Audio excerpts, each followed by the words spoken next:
नमस्कार दोस्तों, सभी का हार्दिक अभिनंदन और स्वागत है। पीसीआई हिंदी ज्ञान में एक बार फिर से आप सभी दोस्तों का स्वागत व अभिनंदन। मित्रों, हम संविधान को पढ़ रहे हैं और संविधान के कुछ महत्वपूर्ण तथ्यों के अंतर्गत हम चलें तो हमने सबसे पहले भाग 1 को कंप्लीट कर लिया है, जिसमें संघ और उसके राज्य क्षेत्र का वर्णन मिलता है और अनुच्छेद 1 से 4 तक हम कंप्लीट कर चुके हैं। आज की क्लास में मित्रों हम संविधान का भाग 2 पढ़ेंगे और भाग 2 में अनुच्छेद 5 से लेकर 11 तक नागरिकता का वर्णन मिलता है कि भारत की नागरिकता कैसे मिलनी चाहिए और किस व्यक्ति को नागरिकता मिलती है। इन सभी को हम अनुच्छेद 5 से लेकर 11 तक पढ़ेंगे। मित्रों, अगर आपको लगे कि वास्तव में हमें वीडियो से कहीं फ़ायदा हो रहा है तो चैनल को सब्सक्राइब कीजिए और ज़्यादा से ज़्यादा शेयर कीजिए। और ऑफलाइन क्लासों के लिए पीसीआई अजीतगढ़ में आप सभी संपर्क कर सकते हैं। आप सभी का स्वागत और अभिनंदन है। मित्रों, हम चलते हैं, देखो यहाँ पर हम चलते हैं भाग 2 को लेकर। यहाँ पर मित्रों आपके सामने लिखा हुआ है भाग 2 और इसमें अनुच्छेद ऊपर लिखा हुआ है 5 से लेकर 11 तक। अगर भाग की बात करें तो भाग हो गया 2 और अनुच्छेदों की बात करें तो 5 से लेकर कहाँ तक पढ़ेंगे मित्रों? 11 तक पढ़ेंगे। ये इसमें नागरिकता का वर्णन मिलता है और भारत की जो नागरिकता है, एकल नागरिकता, ये हमने ब्रिटेन से ली है। यहाँ पर हम याद रख सकते हैं एकल नागरिकता भारत को प्रदान है। तो ये एकल नागरिकता हमने कहाँ से ग्रहण की है? तो ब्रिटेन से प्राप्त की है। मित्रों, इसी कड़ी में हम चलते हैं। यहाँ पर लिखा हुआ आपके सामने अनुच्छेद 1 और अनुच्छेद 1 में क्या वर्णन है? 26 जनवरी 1950 को भारत का संविधान लागू हुआ और भारत का संविधान लागू हुआ उससे अगर 5 वर्ष पहले से कोई यहाँ रह रहा है या फिर 26 जनवरी 1950 के बाद में जिस व्यक्ति का जन्म भारत में हुआ है तो उसको भारत की नागरिकता प्रदान की जाएगी। इसी का जिक्र किया गया है।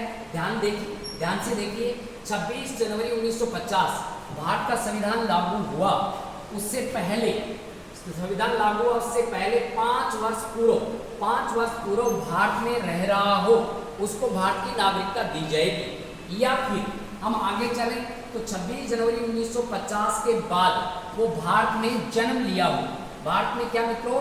जन्म जिसका हुआ हो, उसको किसकी नागरिकता दी जाएगी? भारत की नागरिकता दी जाएगी। उसको भारत का नागरिक मान लिया जाएगा।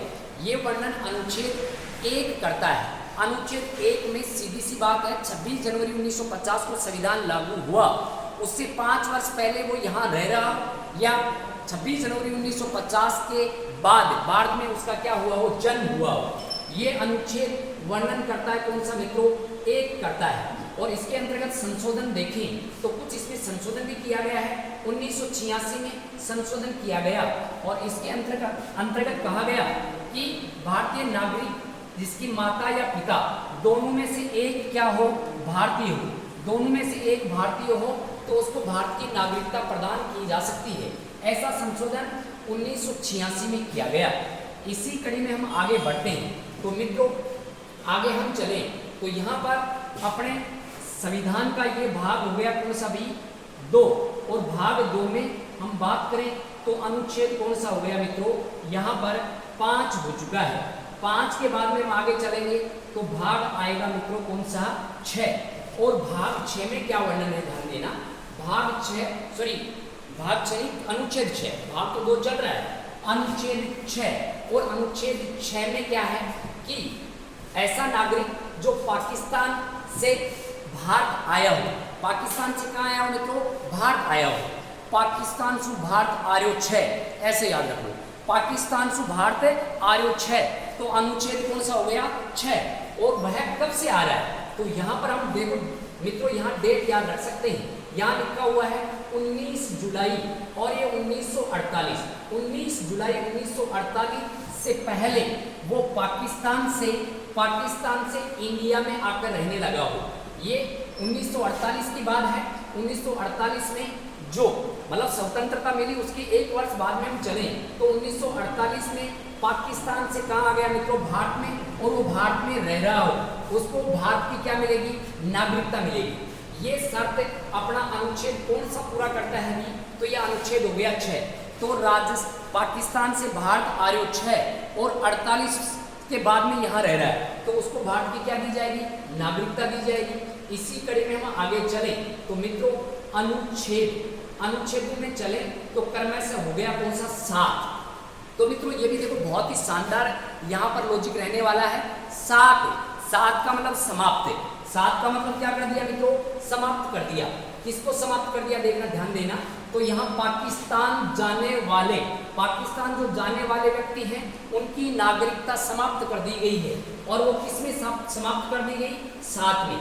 मतलब अनुच्छेद 7 और पाकिस्तान जाने के साथ ही नागरिकता क्या कर दी गई, समाप्त कर दी गई। तो ये समाप्त ध्यान रखना, ये हो जाएगा 7 समाप्त से एक और प्रश्न पीछे याद करवाया था, 7वां संशोधन 1956, 7वां संशोधन 1956 में भाग 7 को समाप्त कर दिया गया है। तो यहाँ पर 7 भाग और अनुच्छेद 7 भी क्या हो चुका है, समाप्त। इसमें पाकिस्तान जाने वाले व्यक्तियों की नागरिकता क्या कर दी गई मित्रों, समाप्त कर दी गई है। और पाकिस्तान से अगर पुनः कोई व्यक्ति आता है तो पंजीकरण के माध्यम से उसको नागरिकता दी जा सकती है। ऐसा प्रावधान भी रखा गया अनुच्छेद 7 में। और ये संशोधन अधिनियम 1955 के तहत पाकिस्तान के उनकी नागरिकता क्या कर दी गई, समाप्त। तो ये अधिनियम हो गया 1955। और मित्रों अगर कभी आए कि नागरिकता अधिनियम पहली बार कब बना, तो पहली बार 1955 में ही बना था। तो 1955 में ये बात कही गई है। इसके बाद में हम आगे चले तो मित्रों इसी कड़ी में अनुच्छेद आएगा 8।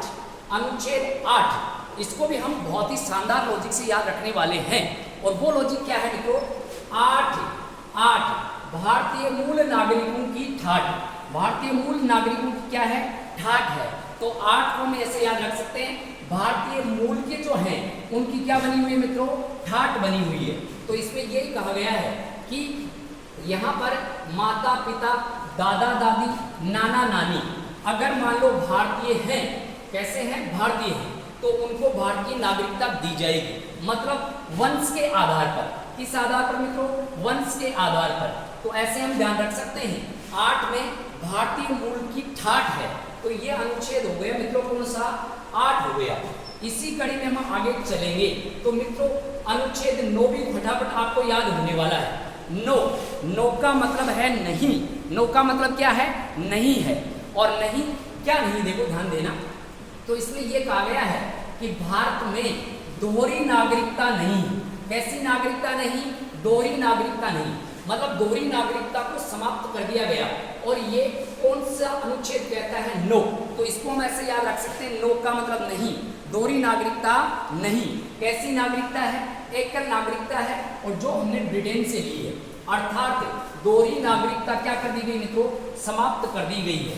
तो ऐसे हम चले तो ये अपना अनुच्छेद 9 का मतलब नहीं, तो यहाँ पर ऐसे ध्यान रख सकते हैं। इसी कड़ी में हम आगे चलें तो मित्रों यहाँ पर आगे बात करेंगे तो अनुच्छेद आ जाएगा 10। अनुच्छेद कौन सा आ गया, 10 आ गया। इसमें हम क्या याद करेंगे, भारतीय नागरिक बनाए रखता है। मतलब ये है कि अनुच्छेद 10 कहता है कि भाई बस भारत की नागरिकता को बनाए रखो। 10 तो हम याद रखते हैं बस याद रख सकते हैं। 10 बस कि भारत की नागरिकता बनाए रखो। भारतीय नागरिकता बनाए रखने के लिए जो प्रावधान करता है वो अनुच्छेद 10 हो गया। तो 10 में हम बस करके याद रख सकते हैं। इसके बाद में मित्रों इसी कड़ी में चलते हैं तो अनुच्छेद आता है 11। पीछे हमने पढ़ा है 5 से लेकर 11 तक भारत की नागरिकता का वर्णन मिलता है। तो यहाँ अनुच्छेद 11, इसमें क्या कहा गया है मित्रों, अनुच्छेद 11 हमें कहता है, देखो एक मतलब 11 हो गई। और संगठन में शक्ति, और ये शक्ति देता है संसद। शक्ति कौन देता है मित्रों, संसद देता है। संसद किसी भी प्रकार की शक्ति बनाकर नागरिकता से संबंधित कोई अधिनियम पेश कर सकता है। तो ये नागरिकता देने या नागरिकता बदलने की शक्ति किसको होती है मित्रों, संसद को होती है। और संसद द्वारा ये विधि बनाई जाती है, कानून बनाया जाता है, और उस कानून के माध्यम से यहाँ पर नागरिकता प्रदान की जाती है, या फिर किसी नागरिकता में कोई परिवर्तन किया जा सकता है, संशोधन किया जा सकता है। तो यहाँ पर देखो मित्रों शब्द लिखा हुआ है परिवर्तन या संशोधन। परिवर्तन या संशोधन कौन कर सकता है? तो संसद कर सकती है। और ये अनुच्छेद कौन सा हमें इजाजत देता है? तो ये 11वां अनुच्छेद हो गया। इसमें देखो संशोधन अधिनियम, अब हमने पीछे पढ़ा था कि पहली बार नागरिक संशोधन अधिनियम 1955 में आया। इसके बाद में अभी पीछे पढ़ा कि 1986 में नागरिक संशोधन अधिनियम आया। इसी कड़ी में हम आगे चले तो नागरिक संशोधन अधिनियम 1992 में आया, 2003 में आया, 2005 में आया, 2015 में संशोधन अधिनियम आया और 2019 में संसद द्वारा परिवर्तन या संशोधन अधिनियम आया। लास्ट 2019 में जो संशोधन अधिनियम आया उसमें यह कहा गया कि जो व्यक्ति 5 वर्ष से भारत में रह रहा है उसको हम भारत की नागरिकता प्रदान करेंगे। तो ये संशोधन हुआ लास्ट 2019 में, और 5 वर्ष से जो भारत में रह रहा है उसको भारत की क्या दी जाएगी मित्रों? नागरिकता दी जाएगी। ऐसे ही परिवर्तन और संशोधन किसके द्वारा किया जाता है? तो अनुच्छेद 11। अनुच्छेद 11 के द्वारा संसद में ऐसा अधिनियम रखा जाता है और वो पारित किया जाता है। तो ये वर्णन अपने अनुच्छेद किसमें मिलता है मित्रों? 11 में मिलता है। तो ऐसे हमने नागरिकता को बहुत ही शानदार तरीके से अनुच्छेद 5 से लेकर 11 तक पढ़ा है। कैसा लगा मित्रों? अगर अच्छा लगा हो तो हिंदी PCI ज्ञान को आप सब्सक्राइब कीजिए, ज़्यादा से ज़्यादा शेयर कीजिए। आप हमें हौसला देंगे तो हम और भी आपके लिए बढ़िया से बढ़िया करने की कोशिश करेंगे। धन्यवाद। जय हिंद, जय भारत।